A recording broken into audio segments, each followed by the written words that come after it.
Welcome to the Football Show on PLZ Soccer's YouTube channel. I'm Peter Martin, absolutely delighted to have your company, and thank you very much for your support, the subscribers going up and up, and of course the people watching the programme, certainly enjoying the programme.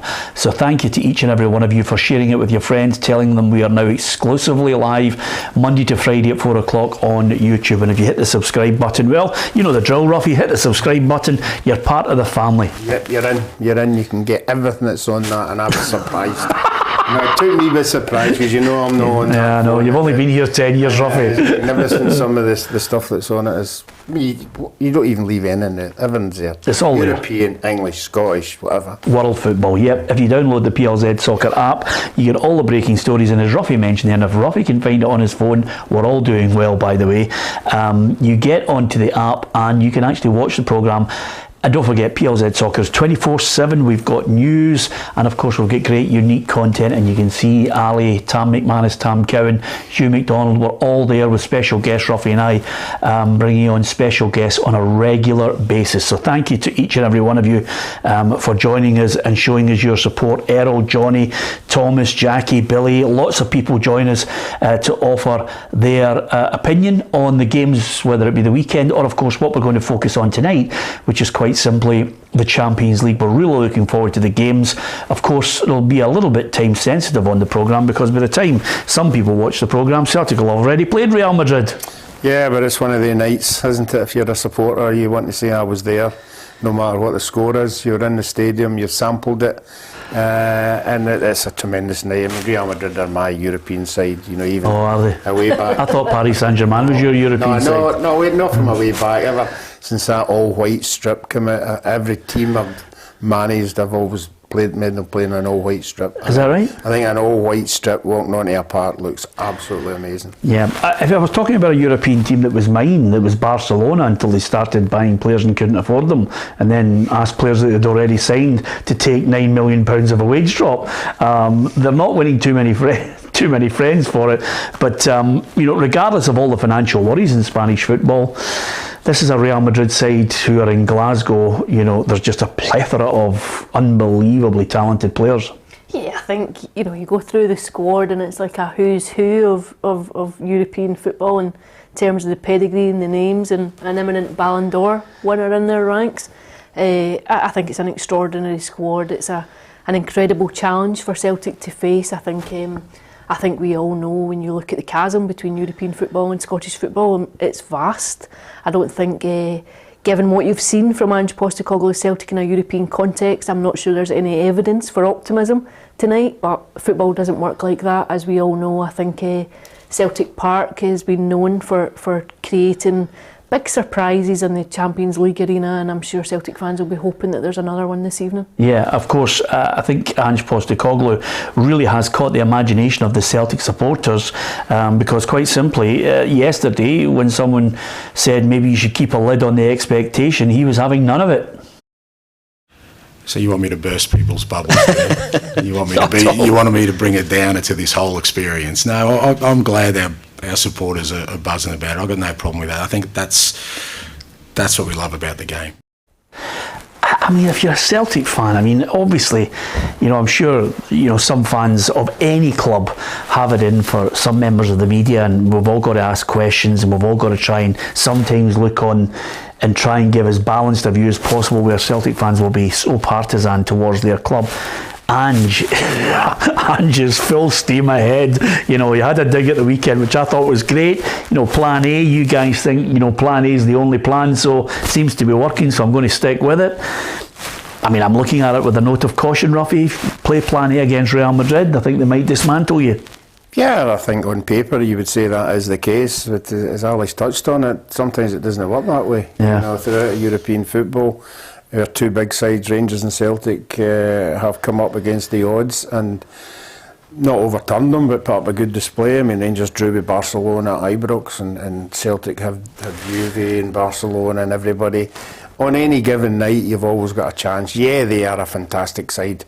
I just think Celtic are flying just now, particularly at home. I don't think they'll fear anybody, although they maybe should fear them. But Ali thinks it's going to be a big night for Real Madrid. I I don't know. I just have a feeling Celtic might. I don't say they'll win the game. No. But I think they're good enough to maybe get a draw. Yeah. Because, as we discussed the other day there, Real Madrid don't seem to take the group stages as serious as everybody else because they know they're going to qualify. So if they drop a couple of points at the beginning, it's not a big deal. Yeah. Because they know they'll win the 3 home games and they'll win another game away from home. So I think Celtic are getting them at this moment at the right time, where the 3 points isn't the be all and end all. 3 points at the last game might be the be all and end all because they'll want to win their group. Yeah. You know, they won't finish second. Who, so Madrid? Yes. Yeah, so why are we going to Madrid then, Ruffy? Well, I mean, what's the point? Because You've just set the whole thing up, what? Hope. In hope. Yeah, that it's still alive by then? And if it's the same as Barcelona when I'm sitting like that, how many is it now, Peter? Well, I mean, listen, there's so many people on here. I think Tom Mills sums it up brilliantly. He says, got the fear for tonight, but looking forward to the test. I think there's a lot of people. Gallant, who's a Rangers fan, says, just enjoy the occasion. And I think he summed it up brilliantly because, you know, quite simply, there's a lot of people who are looking forward to the game and looking forward. I think sometimes people go to Champions League matches and Europa League matches and say to themselves, okay, it's going to be a tough test, but isn't it going to be great to take my boy or my girl or members of my family and say, by the way, you've seen Messi, you've seen Ronaldo, how do you feel about that? It's always good to go and appreciate two sides on the park. Definitely, I think there's a huge element of that, particularly at Celtic when they've not been in the group stages of the Champions League since 2017 under Brendan Rodgers. I think there's definitely a lure and an appeal about the big stage, about the glamour that surrounds it, the players that are there, the opportunity to go and see them, and they don't get much bigger than Real Madrid, the European holders. 14 times I've claimed the trophy, a whole catalogue of experienced and proven players at the very top level, and a manager too, who's the most successful manager arguably of all time. And curiously, he's never won at Celtic Park. I was just about to say, he's been a dud, hasn't he?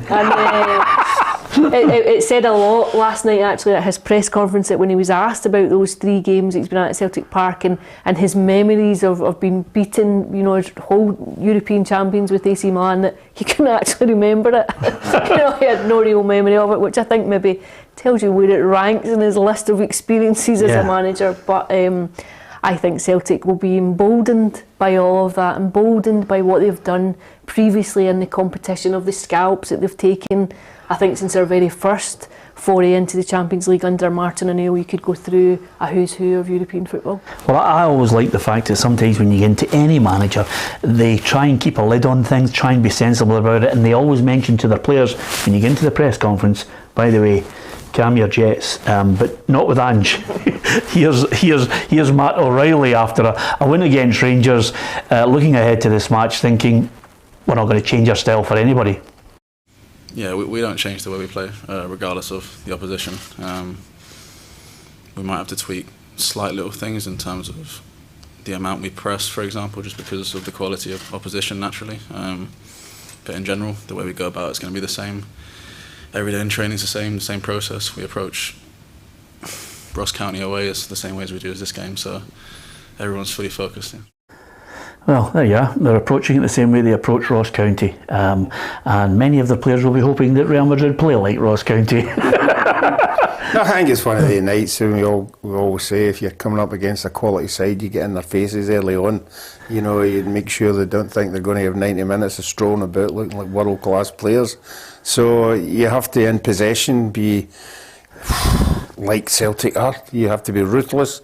Any chances you get, you take them. But you have to defend properly, and we saw Neil Lennon doing it with Barcelona, where they sort of cramped the danger areas and forced Barcelona into the wide areas. So he'll have. I mean, we keep talking about his plan A. He's got to be sensible enough to know, like when they're not in possession, there is a plan B. Yes. You know, you have to. He's not that daft. He's not. When they've not got the ball, there has to be some kind of different formation to stop them. Yeah, absolutely. I mean, listen, we're having a bit of fun with it, Ali, but you know, he's a manager who's guided Celtic to the title. He's won a lot of plaudits and praise, and I think a lot of people loving the way his team's playing football. But he's an experienced manager, and the name of the game is to work out how to beat an opponent that's better than you.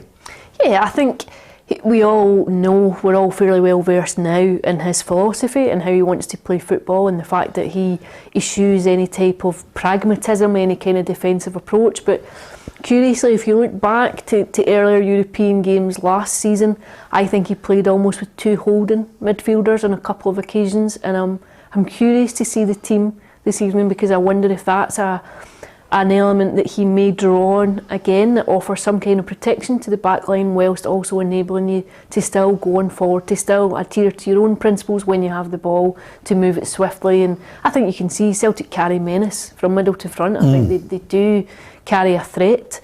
I mean, it's maybe a different proposition when you're doing it on a stage against players of Real Madrid's quality, but I think there will be moments of excitement in the game for Celtic fans. I think so much then will come down to what you can do in a defensive context, and I think you can understand entirely the magnitude of that challenge. Yeah, absolutely. Okay, here's a predicted lineup, Rafi. You never know.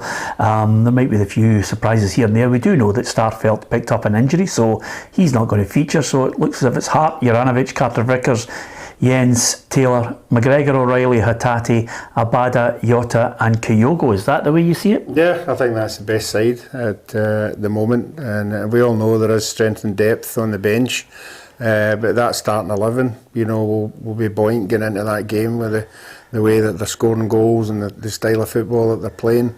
So no, same as, you can't beat that. You know, if you can come off a game at the weekend and have the same team out there, you're doing well. Yeah, absolutely. Although I would just like to mention to you, just of the 14 times Champions League winners, they've got the likes of Courtois, Rudiger, Modric, Rodrigo, Kroos, Benzema and Vinicius Junior. Just in case, well, I don't even think he's going to start. That's how good they are. Yeah, listen, these are, when you mention the Champions League, when you think of the Champions League, these are the names that you associate with the competition. It's players performing at the very highest level. They're household names, proven internationalists, proven European players on the very top level. I think it encourages an excitement around it. I think perhaps a sense of trepidation among the more sensible of supporters, but I think the whole allure of the competition is there when you read out names like that. Yeah, absolutely. I mean, to be fair though, Ruffy, Celtic's record in Champions League group stage games at the moment is not great. So you're wondering now, as he embarks on the group stages, you know, that's the most intriguing part for me about how Celtic are going to play tonight.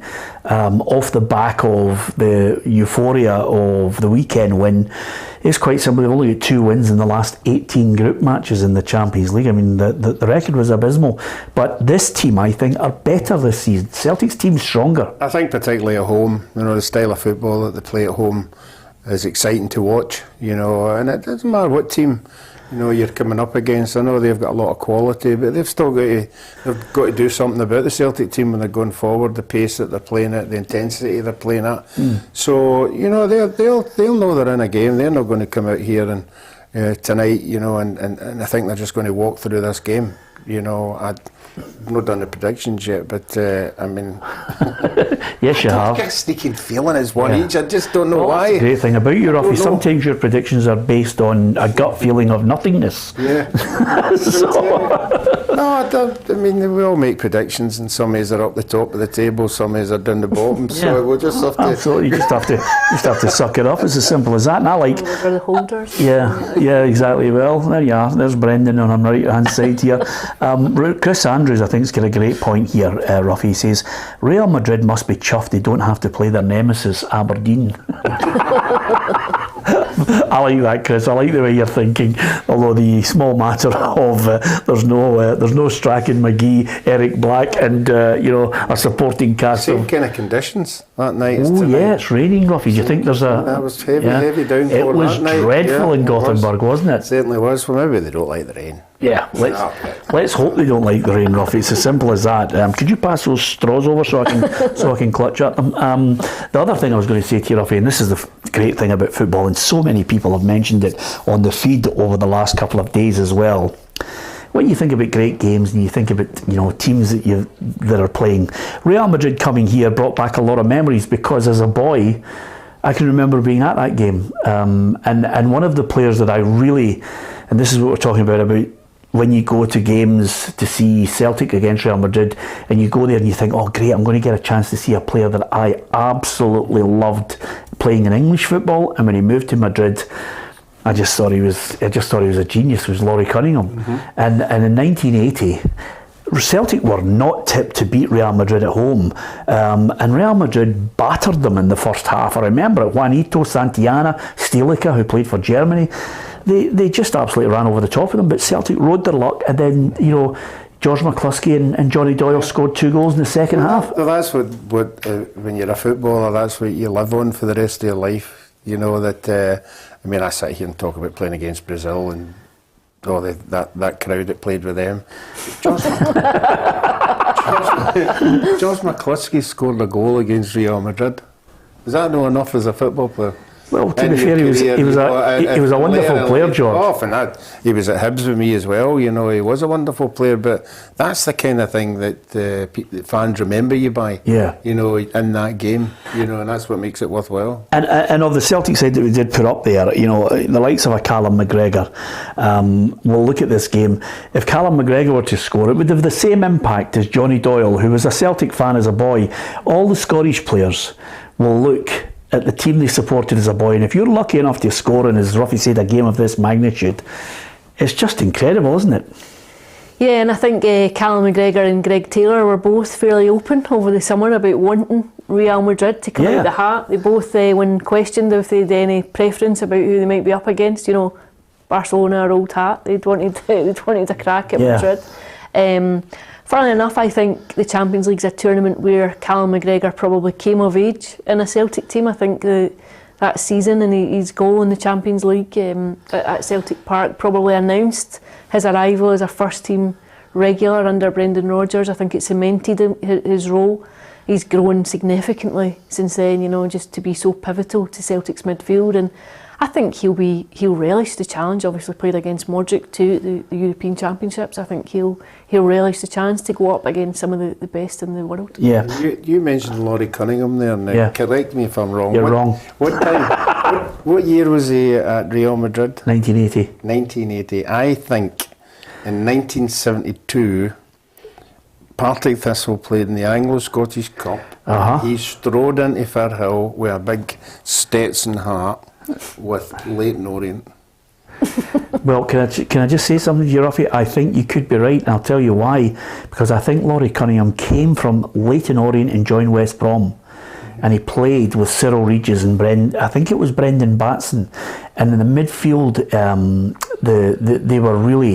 they were really pioneers, I think, of black players who played at the highest level, and sadly, Laurie Cunningham, I include in this with the likes of Cyril Regis. You know, sadly, Laurie Cunningham's no longer with us, but Cyril Regis mentioned the fact that although they were pioneers, boy, did they take some, racist abuse towards them. That was a time when, you know, some people thought that was the norm. They could do that to black people, which was a disgrace even then. Yeah, it was naked, I think, at times, and I don't think it was only restricted to terraces. I think if you ever speak to people off the record, they'll tell you stories of what went on at training and within clubs. I think when you appreciate what players of that ilk endured, I think you would applaud how high they got in their career, because it must be very difficult to keep your head and to just to keep a level temperament, to focus on your job while ignoring everything that's going on around you. And it's easy for us to say that you turn a deaf ear and a blind eye and you just knuckle down and focus on what you're good at. I think in reality that's a very, very difficult thing to do. Yeah, absolutely. And for the aficionados, and I love the fact that we now, Ruffy, since we moved from the television show to the YouTube, our age group ranges from 18 to 65, so you get the young team who kick in with their point of view, and you get the old team who just recall things that you think, how can you remember that? And Tom Mills says in the return leg, George McCluskey missed a great chance to make it 3.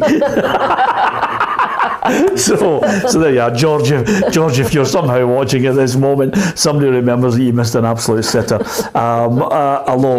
Yeah, absolutely. To be fair, I mean, if you look at it, right, I mean, and by the way, in those days, the European Cup, you only had to beat two teams, and you were in the quarterfinals, you know. And then, you know, I think actually, if my memory serves me correct, Real Madrid played Hamburg in the semi-final and lost, and then Hamburg played Nottingham Forest, and Nottingham Forest defeated them through John Robertson. That's what happens when you're a geek. But Kevin Keegan at Hamburg. Yes, he was actually. Well done, Ruffy. That's why we're here together, by the way. Latchford, Snedden, McGrain, Aitken, McDonald, McAdam, Provan, McCluskey, Lennox, McLeod and Doyle. But when you read that team out, it's not the international list of the players now. You know, it's not like they're all playing for. Well, they're not. Or they're all based anyway in Scotland. Most of them. There's no foreigners in that team. Peter Latchford. So I mean, if you read it out a wee bit slowly, there wouldn't have been many of them in that Scotland squad. Yeah. I'm trying to think. We see playing for international football. We see. I think they were all just club players. All playing really as a team. Well, Lennox had played for Scotland in his early years. This was Bobby Lennox. I think he was about 37, 38. Murdo McLeod was a Scotland player. Davy Provan was a Scotland player. Roy Aitken was a Scotland player, and Danny McGrain was a world-class Scotland player. You've no foreign players there at all playing for Belgium or Holland or whoever. So great memories, and thanks to so many people who have talked about their memories on that. So my prediction on it, I think Real Madrid will win 2-1. And by the way, by the time we get to tonight and you watch this programme, it could be, you know, null and void. You'll have the chances. One person has said, we're coming on tomorrow to absolutely batter you, Peter. I'm sticking with one each. One each, Ali? I'm going to say 3-1 Madrid. 3-1, yeah, okay. There you are. I'll tell you the one thing that's great. I think I became dismissive, Ruffy, and I hold my hands up. I became dismissive of the whole Europa League. No time for it, because obviously, you know, when I was going and commentating on the games, it was Rangers and Celtic in the Champions League. You know, in the early 2000s, it was great. You know, you were fed that diet of it. It was brilliant. And then obviously dropping into a lower standard, I became very dismissive of it. But the one thing that I'm really looking forward to for Celtic and Rangers fans over the next two nights, Ali, is 60 seconds before that game kicks off, they play the Champions League theme, and Rangers and Celtic fans just make a noise that would put the hairs on the back of your neck. It's just fantastic. Yeah, I think the Man City game's probably the noisiest I think I ever experienced. Yeah, Ruffy said that, yeah. I think that night I think the noise drowned out the Champions League tune. I don't think you could hear anything within the stadium other than this great wall of noise. And I think it can be overstated a bit, the effect it has on players. I think experienced international players feed off that energy. I don't think they're intimidated by it. I think it encourages them. I think players of any team enjoy that kind of atmosphere if you're a top level performer. And I think Celtic's challenge is to keep the energy within the stadium, to keep it within the crowd, and the way to do that is by how you play, because it can go very flat. If you're played off the pitch, it can be hard to sustain that noise. On the other hand, if you have something to shout about, then you can sustain it, and I think that's key sometimes, is just making sure that the performance is there and you have a circle where both are feeding off one another. Yeah, absolutely. Okay, thanks to so many people for their mentions there of that game. We're going to talk Ajax against Rangers tomorrow night in the Johan Cruyff Arena, which is just another brilliant spectacle, one of my favourite stadiums across Europe. It is absolutely superb to be in. We'll talk about that. We're going to talk about Rangers as well. I always like to read out the odd noise up. Sometimes I think there are some people who just obviously talk a lot of nonsense, and I like to read it out, Ruffy, just to highlight it, you know. And Bartholomew, and that's not his real name, but he says, since Peter and Ruffy are reluctant to bring up the subject, what's everyone's view on the new Sky deal? I personally think we should hunt them. He's obviously talking about Rangers. We'll talk about that as well. So Bartholomew, you need to get your act together as well, because we do on this programme, in case you haven't actually witnessed it before, we talk about all the subjects, Ruffy. We give you an opinion on everything, because as long as people keep it sensible and they're not complete and utter dimwits, then we exchange views. Some people like the views, some people don't, and it works both ways. Yeah, I think for the year dot, we haven't really focused on Rangers and Celtic. We're focused on everybody, and every subject, not just spending half an hour on either of the two of them. We've moved on to other subjects and discussed them and had an opinion, and as you say, whether you like them or not. Yeah, absolutely. Most people still like you. Ali and myself are Marmite, but we can we can live with that, Ali, can't we? Ruffy's a housewife's favourite, and you and I are not.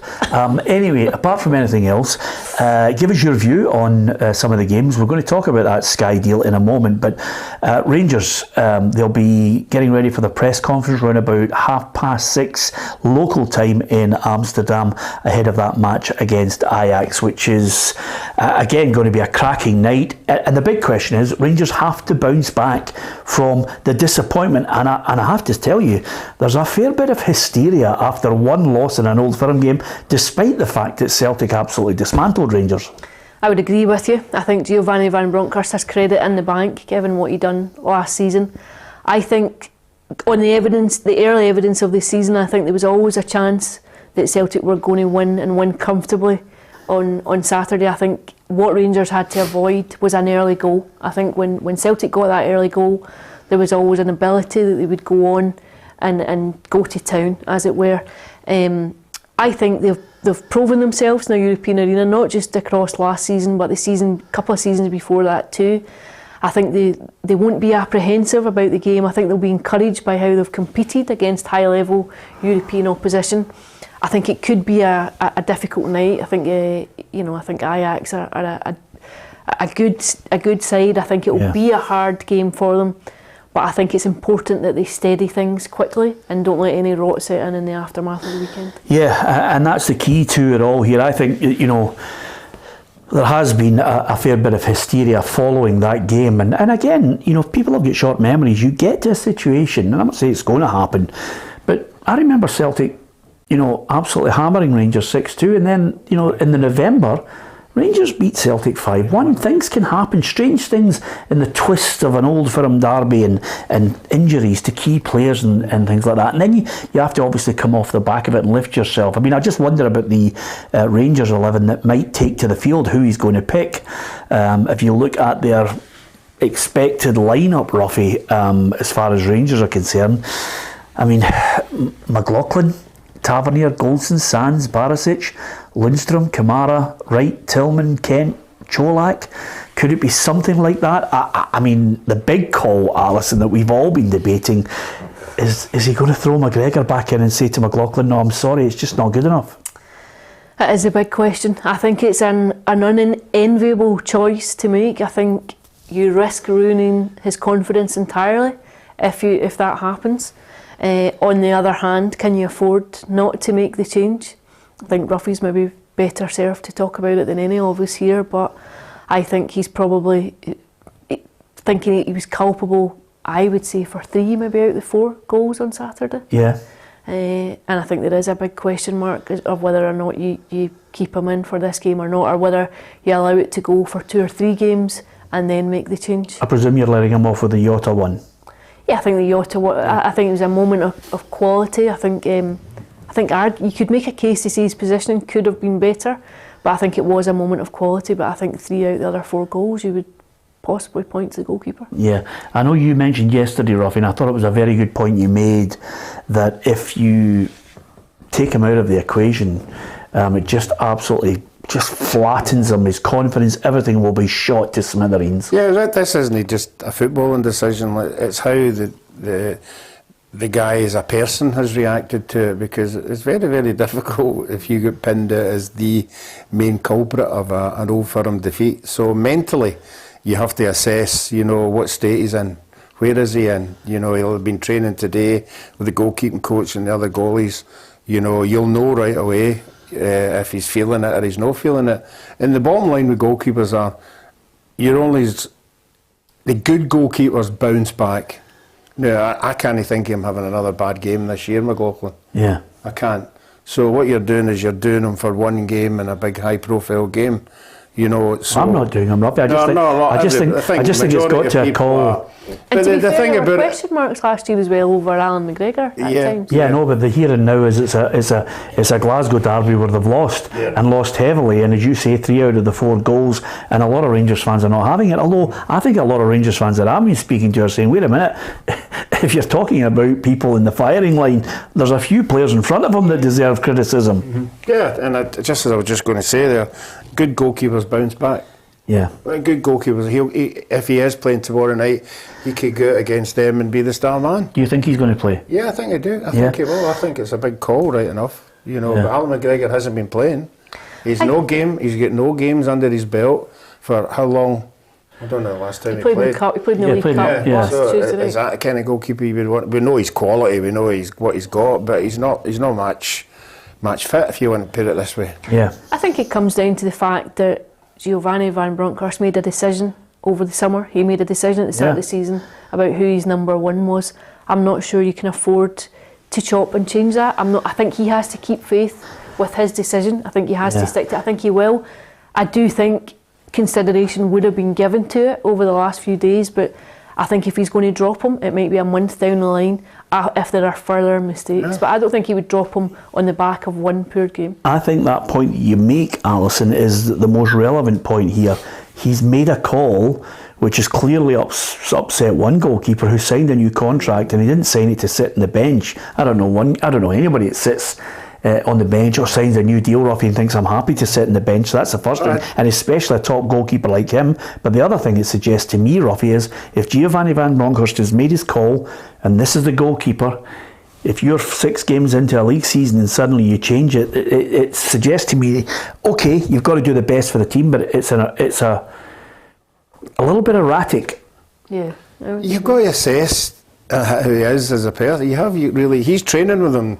They'll be doing practice goalkeeping stuff and all that, and they'll know whether he's slumped a wee bit or whether he's still buzzing, whether he's still 100%. So it's a judgment call on how he is, you know. But remember, I thought in the last European game, McLaughlin was a star man. He made a couple of saves. So you can't just say, right, one game, okay, but you're correct in what you're saying. They're 4 or 5 in front of them. Deserve more criticism than what he's getting. Yeah, absolutely. You know, it's a team game. Absolutely. So it's an interesting one, and of course all roads lead to the Amsterdam Arena, and our reporter Kerry Pollock is heading out to Amsterdam to cover that match for us. We'll be speaking to Kerry ahead of the big kickoff. Tomorrow it's Ajax against Rangers, and we'll get features all across PLZ Soccer's YouTube channel tomorrow from Kerry. We'll also have features across our Facebook and our Twitter and all our other social media, TikTok as well. So if you want to, download the app, PLZ Soccer app, and you'll get all the breaking stories and you'll get all the video content coming in as well from our reporters, because, quite simply, PLZ Soccer, as we mentioned to you at the start of the season, there's more and more content coming, and we're going to be covering Champions League and Europa League, and we'll be out there at the key games as well, and Ali is doing reporting for us as well, Ruffy. I can't believe I've missed Amsterdam. Didn't want to give you a shout. Although I have to say to you, Ruffy, I am really looking forward to Liverpool. And again, you're not going for that either, are you? No. Are you just trying to fade yourself out of the football show? I'm saving myself in Madrid. Because Tam McManus is delighted. He can't wait to get your name off the titles. I'm sure now that you've let it out the bag that the two of you are in Liverpool, I think a lot of fans will be looking forward to bumping into you. Yeah, absolutely. So we'll be we're broadcasting from room 242, and we're not moving out of it anyway. But no, I'm looking forward to Liverpool against Rangers. We'll have the team down there, and I'll tell you the great news is the Bull Charlie's going to join us again. Oh, fantastic! So it's great. Charlie, we've missed Charlie Adam this season. He's now coaching down at Burnley. Charlie was great, wasn't he? Yeah, absolutely. And he'll be able to keep us up to date with any kind of updated transfer fees and what a player's worth. So I think last with you. Well, his last message is Morelos has dropped to 35 million on the basis that he hasn't played for a wee while. But no, Charlie will be there with us. So it's myself, Tam, McManus, and Charlie. People who are committed to the cause. I think Charlie's just a buffer. Absolutely, it's to keep us safe. Rob Law says, greetings from Melbourne. It's always a good show when Alison is on. Wow, I know you haven't seen your Uncle Rob Law for a long time. Well, it's a Stonewall certainty, by the way, because yesterday on the show, Hugh McDonald was here, And Tam McManus turned around and said, I kid you not, Tam McManus turned around and went, oh, I'll need to up my game because McDonald's on the show. And I thought, what a statement that is, Alice. Write that down, baby. I know you're like yourself. You can be vindictive at times, so write it down. It's bang out of order, isn't it? So that's McManus for you. The other bit. No, he's left out the other bit. There's no other bit. It was just absolutely lousy for him. So that's a lovely comment there from Robert, because listen, the joy of it all is Ali is out reporting for us as well. Ruffy, we're out at games, and John pays you a compliment as well, talking about the fact that you, when you mention your opinion, he listens to it, and I think it's great. We've got a good team. Hopefully you enjoy our punditry, a bit of banter here and there, and of course a bit of exchange on our live feed as well. And we also like to test you with a quiz. I try and get the question out at the start of the programme, Ruffy, but sometimes, you know, my head just goes away and I forget about it. But here is the quiz question for today. We're just thinking about Rangers. Who was the last team Rangers played in the UEFA Champions League group stages?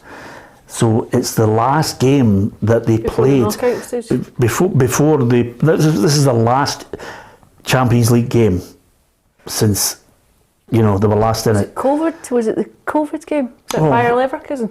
No. This is Champions League group stage. Last time. So it's one of those ones where you got to get your thinking cap on, Ruffy. You've got not a chance in hell. You've got that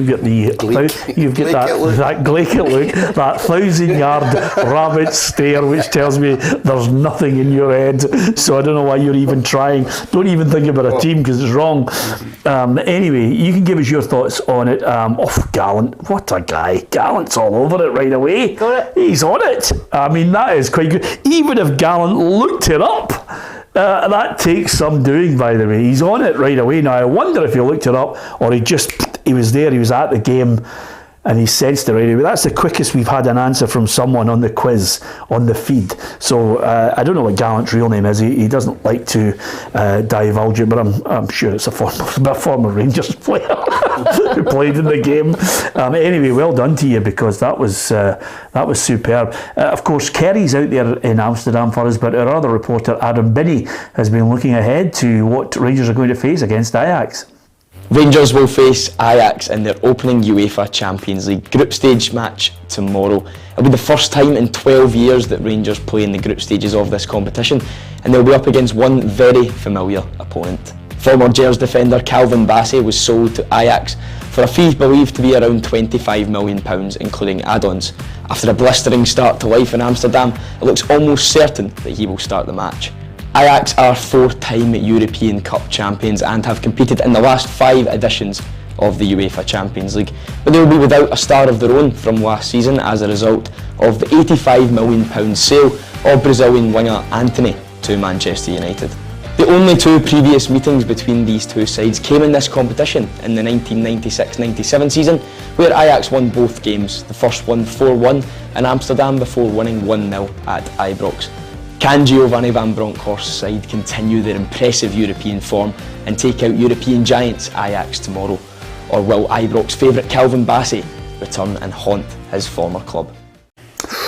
Adam setting the scene nicely. That's one of the best stadiums I've been in, Ruffy. I love it. The only thing about it that I didn't like that night was, I remember you I think you were there. The two of us were there, and it was Scotland against Holland, and Scotland get battered 6-0. We were going over after James McFadden had scored at Hampden, Rob Douglas thinking, was in goal, wasn't he? Was he? Sure. Well, listen, I think everybody was in goal at one point, Ali, trying to stop the barrage and the attack from the Dutch. And the one thing I remember about it, I think the roof might have been shut, Ruffy, but the one thing was, it was just a sea of orange, all the Netherlands strips, the Holland strips there. And the noise was incredible as well. It was just a great atmosphere. But the other thing that stuck in my mind, Ruffy, was one Scotland player, when they were 6-0 down, only one Scotland player that I saw demanded the ball on the edge of his own box, demanded it to try and keep going, to keep pushing Scotland, even though they were 6-0 down.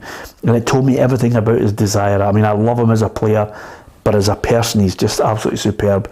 And he played down south. James McFadden?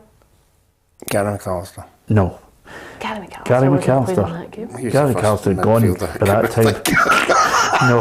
Just a couple of headers. Just throws any. Yeah, you don't mind. Well, can I tell you the name? There you go. Darren Fletcher. All right.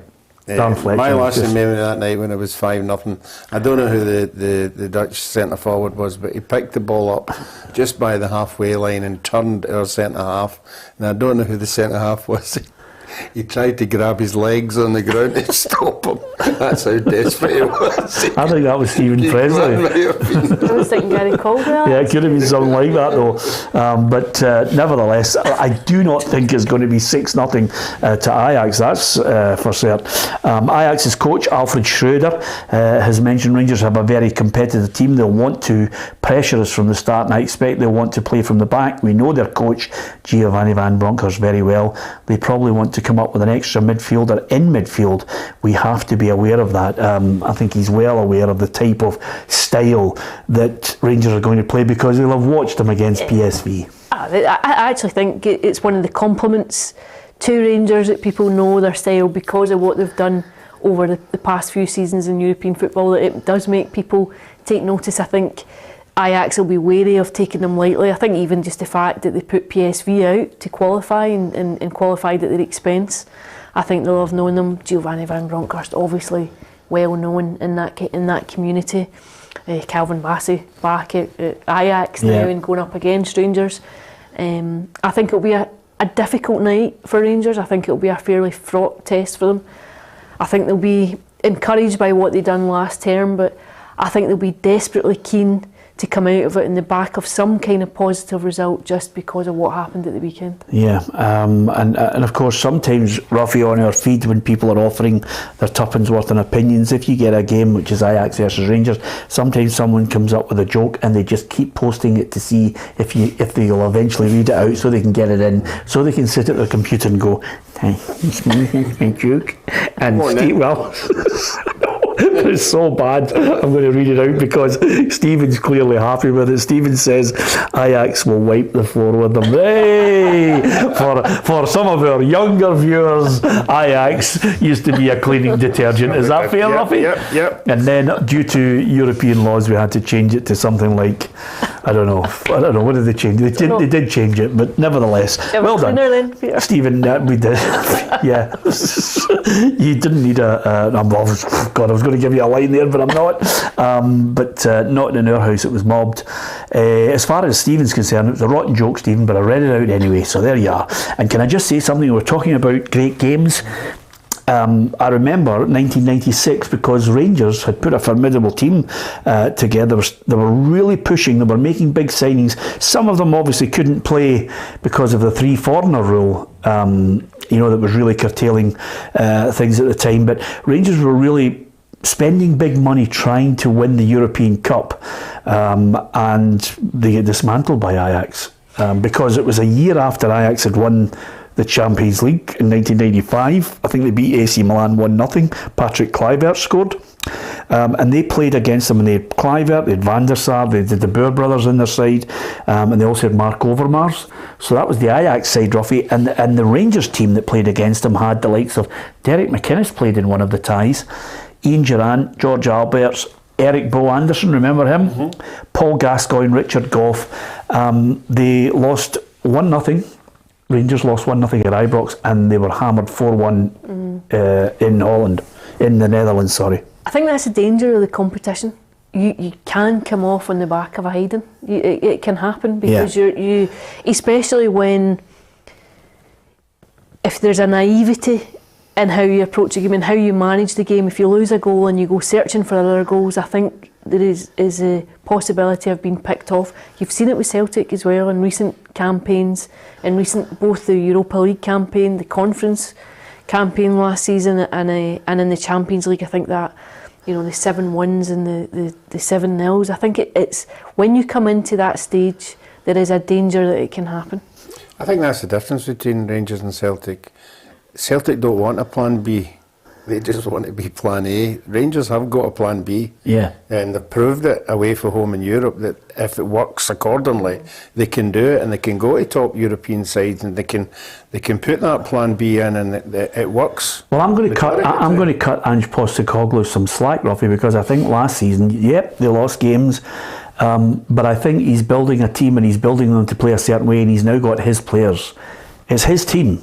So this year, you can only judge things based on what your eyes are watching. And we are going to judge him over 6 games, Ali. Just the same as Rangers now, who are, thankfully for Scottish football, Rangers are in there as well.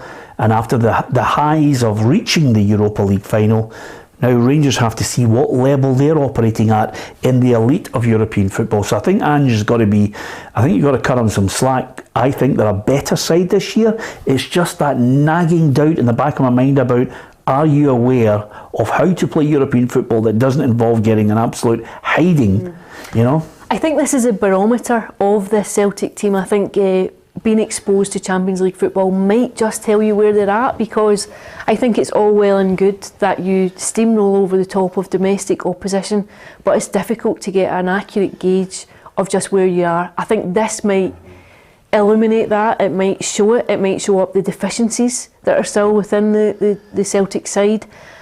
I think it will be an interesting campaign across the 6 games. I would agree with you. I think Celtic have more depth, certainly, than what they had a year ago, which might mean that you can make changes within the game without weakening the side that started, which was maybe their downfall last term when they were going through games. They were on an even keel, they were up, they made changes, and the standard seemed to slip. Whereas this term, I think there is a depth to possibly cope better. I think you'll know more as the European campaign goes on. You'll get an accurate reflection of just where Celtic are. I think that the problem is, as an attacking team, I don't think it's a defending team. I don't think there's enough defenders in the team. You've got the 2 wingers, right? And you've got Hatate, who's not he's not going to go about marking people. Yeah. McGregor will do his shift, O'Reilly will do his shift, but it's an attacking side. It's not like taking these players out and putting more defensive-minded players in. But I think that's why he's bought Abligard. I think that's why he's got him in from Ruben Kazan. This boy's tall, and he's one of those defensive. About him. There's a bit about him. But we're about to find out between Celtic and Rangers. I'm going to move on because we're going to talk about Hearts, I'm going to talk about Snodgrass, and a few other things that I want to get your thoughts on, and I'll give you the answer to the quiz as well, even although Gallant has nailed it early on. But one of the things that's come out is, of course, this story about the Sky deal and the vote on it as well, Ali, because obviously the SPFL at this moment, there's a story suggesting they're trying to cut Rangers out of the vote on this new £30 million a year TV deal. I think Rangers are digging their heels in on the basis of they want cash and an apology. The cash is to pay for legal fees. They want cash and an apology from the SPFL, which is not forthcoming. And I think the SPFL is just trying to circumvent the whole thing by cutting them out of the voting, changing the voting, just to go, I think it puts the entire deal in jeopardy, which I think you have to be very honest. I know people have spoken about the deal and you look at it as a paper play. It's not any better than what's there. The fact is that they're not overawed by a huge number of people coming in here and putting money on the table. I think quite simply beggars can't be choosers. I think if there's a decent financial offer on the table, the only financial offer that's on the table, I think you have to take it. Yeah. And I think all clubs would be in peril if you turn your back on it or if it falls through. Yeah, but there's a suggestion here that, whether it's Neil Doncaster or indeed the SPFL board as a whole are trying to look to change the support that only 11 top flight clubs would need to vote on it to sanction to push it through. That for me, obviously there are 6 clubs you guys might be involved in the Championship, and a few others from the other 4 divisions who would have to obviously rubber stamp it as well, Ruffy. But if you get to the situation where you're blocking out one club, this for me is just that constant wedge that's being driven between them.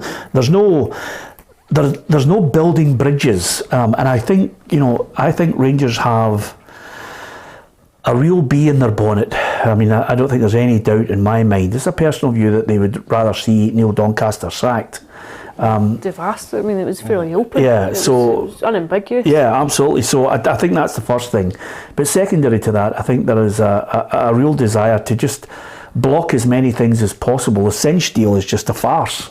And where does it go? Where do you go when you're trying to get big companies to come and invest when you have constantly this bickering and, of course, Rangers digging their heels in? No, I think that's a good idea to try and change the voting system. Do you? I do. I think to scupper a whole deal because of one team, I think that the voting system should be for the majority, not just for one side. I don't like the 11-1 vote anywhere. No, it's terrible. But by the way, some clubs sold their soul to the devil to keep it going. The proof in the pudding for this deal is that the other 11 clubs voted for it, yes. So that says it all for me. They think it's a good deal to move on, and obviously Rangers have got to sort out the things that are going on behind the scenes.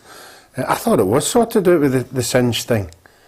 I thought there was an agreement came, but I saw another at the weekend there was no Singe banner behind Rangers when they get interviewed. I thought it was all sorted. No, it's not all sorted. So it's just a compromise. The compromise in the deal is quite simply that Rangers don't have to do it. That's the compromise.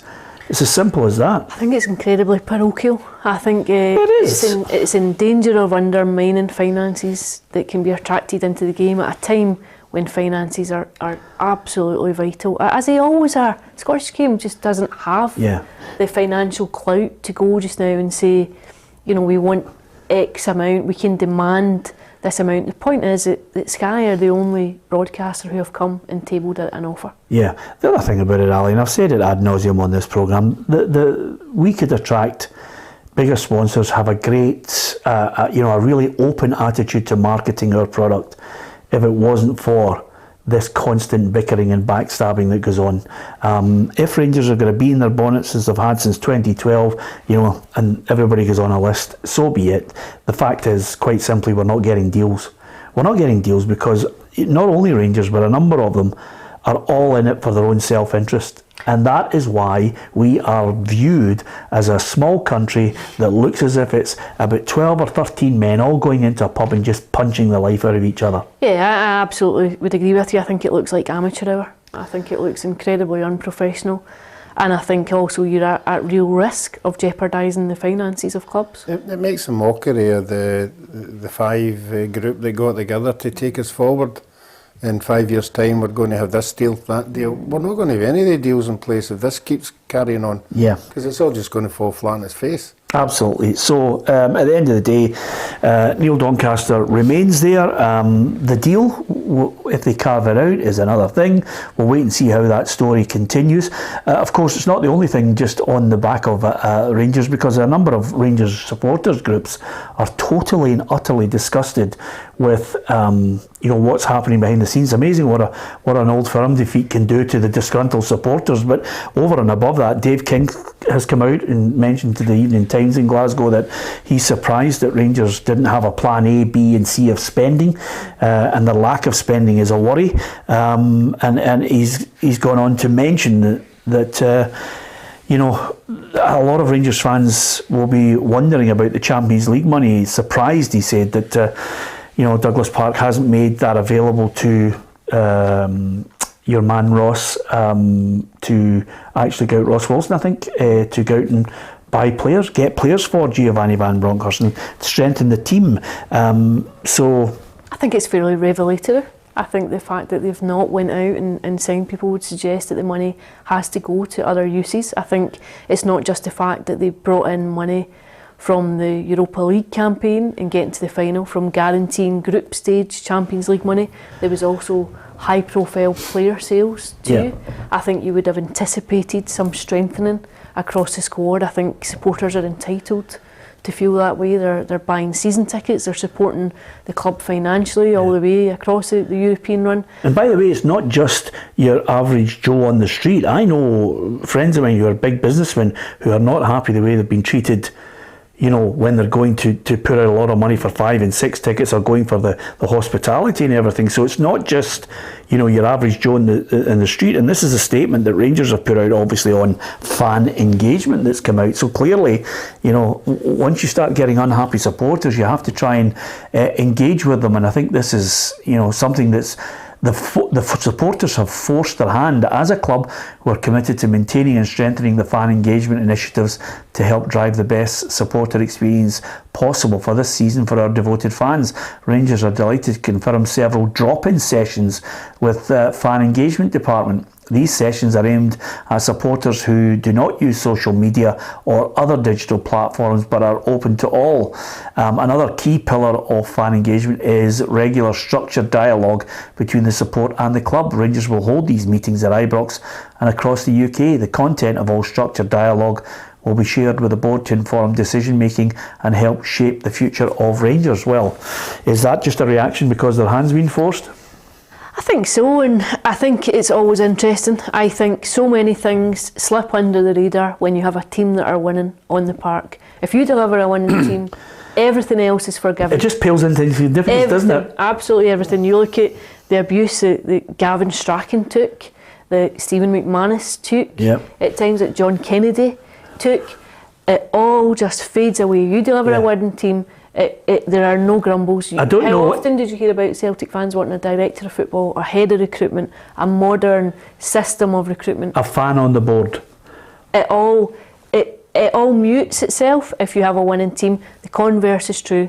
When there are any issues on the team, then everything is placed under the microscope, and all of a sudden that's all you hear. You hear the noise of disgruntlement right across the board. Yeah, and I don't hear too many Celtic fans apologising for that abuse towards the three boys who still work at the club and still do a very good job. Okay, it's interesting. A lot of Rangers fans have their call on it here, and there are a lot of Rangers fans who just don't like Neil Doncaster. It's as simple as that. But he's there, he's got the job, and he's got the backing of the board. What about Hearts Conference League? Thursday, looking forward to it against Istanbul. They could have Robert Snodgrass signed for them. It could be done and dusted today, Ruffy. Yeah, that'd be great signing. He's an experienced player that at his level they don't seem to have just now. Maybe that's what they're lacking. Somebody has been there, done it, to see the younger ones through these games. I think it's going to be a hard one for them. They seem to have lost their way a wee bit, but we all hope they can get something out of that game as well. Yeah, absolutely. Fingers crossed. Robert Snodgrass, 34, obviously at the tail end of his career, but he's still got a sweet left peg on him. I still think he's got a job to do. Absolutely. That's why Hearts are signing him. I think if he wasn't going to play, I don't think there would be any point in pushing the boat out to get him. I think if he's fit, I think he definitely comes in. He's got a wealth of experience. He's played at the top level down in England. I think he would be a fantastic addition to that squad. Yeah, Hearts in the Europa Conference. I was hoping they'd be in the Europa League for obviously the huge bonus for Scottish football, but the financial bonus as well. But it's a Conference League. I still think the fans will get behind them big style. How do you think they're going to fare in it? Yeah, I think that definitely there'll be support for them. I'm sure fans will be encouraged at the possibility of any kind of European football. I'd agree with you. I think Europa League was probably what the expectation and the hope was for, but I think when you have an opportunity to go and compete at European level, I think fans will be encouraged by it. I think they'll get along. In terms of the coefficient, which is quite important, you want them to pick up points. You want them to be picking up a couple of draws, a couple of wins, and adding to that, because what you've seen this season is that you have the opportunity for a team that wins the league to go straight into the group stages, and another team to have only not to have the arduous qualification campaign that we've seen in recent seasons. You want to sustain that for as long as possible, and it's important. All teams that are in Europe are picking up points. Yeah, Alison's mentioned there, Ruffy, obviously we want to see teams picking up points. We definitely want to see individuals picking up points as well, and Ali in the predictor is slipping away. It's a bit of a worry at the moment. She's getting really close to Hugh McDonald at the bottom of the table, Ruffy. Yeah, I mean, we've seen this happen before, championship winners, and then next season just a loser. Fate. Fade into obscurity. Early days. Yeah, absolutely. Can I just say something to you? When she gives you the stare, I can only tell you that Fred, her husband, has told me that the stare comes in. She's only get 50. Hugh's get 39. Although to be fair, Ruffy, you and I are only. I'm 6 points ahead of her, and you're 7. It's a long way to go, Ali, I have to tell you. So it's a big gap, hardly a big gap between second and fifth. Absolutely. Okay, thank you to everyone who took part in our quiz. Who was the last team to play in the Champions League group stages? The answer was Bursaspor. I was nowhere near it. December 2010. I tell you, well done, Gallant, because I looked it up. Yeah, and Hugh Scott says, Peter, I said it before, second season syndrome from Alison. Hugh, that's why we read out a lot of You know, I'm writing all these comments down. Yeah. I'm keeping note, and see when we get to May, I'm going to be coming back. That's what I said. I said to Ruffy at the start of the programme, remember, Alison's vindictive. Aggressive side coming out as well. Yeah, absolutely. So, which doesn't get over. Smiles last year. It was all happy. Yeah, happy. Well, because she was at the top, you know. Now I'm going to get you. Absolutely. I think, Hugh Scott, you're absolutely right. And also, I think, well done to Stephen McNeil, who got his joke in. Rotten as it was, Stephen, but we'll take that Ajax joke. Thank you very much to each and every one of you for joining us. We're going to be giving away some prizes over the next couple of days. Hopefully you can join us and hit the subscribe button as well. It's as simple as that. Tell your friends, share the feed, give us your opinion. Tomorrow we'll reflect on Celtic's performance against Real Madrid. Will it be a night to remember, or will everybody have a reality check? You can give us your thoughts on that, and of course we'll hear from Kerry Pollock, who's out there in the Amsterdam Johan Cruyff Arena for Ajax against Rangers. So we'll hear from Kerry. Remember, that's an early kickoff, so we'll look at Ajax against Rangers as well. Don't forget, hit the subscribe button, download the app, and you'll get all the latest breaking stories across the UK, Europe, and of course global football as well. And you can watch all our programmes and all our content on the app too. Thanks to Ali, thanks to Ruffy, and from myself, Peter Martin, thanks to you for watching us. We'll see you tomorrow.